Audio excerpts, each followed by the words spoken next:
Hello friends, welcome to Rithish Neha channel. இன்றைக்கி நம்ம என்ன பார்க்க போகிறோம்னா பெப்பர் சிக்கனு 10 நிமிஷத்தில் எப்படி செய்யலாம்னு நம்ம பார்க்க போகிறோம். அதுக்கு தேவையானது 1/2 கிலோ கறி எடுத்து வச்சுருக்கேன். பெப்பர், இஞ்சி பூண்டு பேஸ்ட்டு, தக்காளி, வெங்காயம், கடுகு, கருவேப்பிலை இவ்வளோ இருந்தால் போதும், ஈஸியாக நீங்கள் செஞ்சிடலாம். எண்ணெய் நம்ம தேவையான ஒரு 3 ஸ்பூன் எண்ணெய் சேர்த்துக்கிறோம். இப்போ நம்ம தேவையான கடுகு பருப்பு போட்டுக்கிறோம். அது கூட ஒரு கை இவ்வளவு கருவேப்பிலை போட்டுக்கிறோம். போட்டுட்டு இது கூட நம்ம வெங்காயத்தையும் போட்டுக்கிறோம். வெங்காயம் வந்து 2 வெங்காயம் எடுத்து 3 வெங்காயம் எடுத்துக்காங்க. பெப்பர் சிக்கன் வெங்காயம் எவ்வளோ சேர்க்குறீங்களோ அவ்வளோ டேஸ்ட்டு நல்லாயிருக்கும். இது நல்லா உப்பு போட்டு நல்லா வதக்கிடுங்க. இப்போ இது நல்லா வதக்கிட்டு இது கூட 2 தக்காளியும் சேர்த்துக்கிறோம்.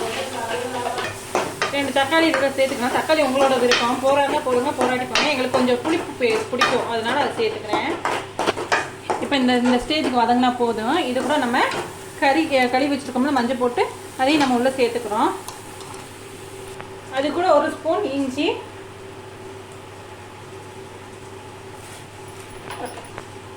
உரப்புக்கு உங்களுக்கு எவ்வளோ தேவையோ அதுக்கு தகுந்த உரப்பு போட்டுக்கோங்க. நான் ஒரு 3 ஸ்பூன் கிட்ட பெப்பர் பொடி போட்டுக்கிறேன்.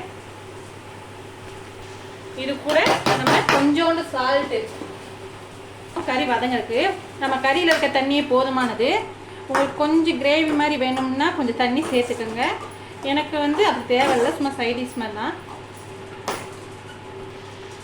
இது கூட கொஞ்சோண்டு தண்ணி சேர்த்துக்கிறோம். தண்ணி எதுக்குன்னா கறி வேகிறதுக்கு. இதை போட்டு நம்ம ஒரு 10 நிமிஷம் நல்லா வேக விட்டுக்கணும். 10 நிமிஷத்தில் கறி நல்லாவே வெந்துடும். இப்போ இந்த கன்சிஸ்டன்சியில் நம்ம இறக்கிடணும்.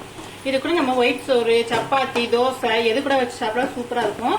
இதை இன்னைக்கு நான் ஒயிட் சோறு கூட வச்சு சாப்பிட போகிறேன். இந்த வீடியோ உங்களுக்கு பிடிச்சிருந்தா மறக்காம லைக் அண்ட் சப்ஸ்கிரைப் பண்ணுங்க. நீங்களும் உங்கள் வீட்டில் ட்ரை பண்ணி பாருங்க. நல்லா இருக்கா நல்லா இல்லையான்னு கமெண்ட்ல சொல்லுங்க. தேங்க்யூ.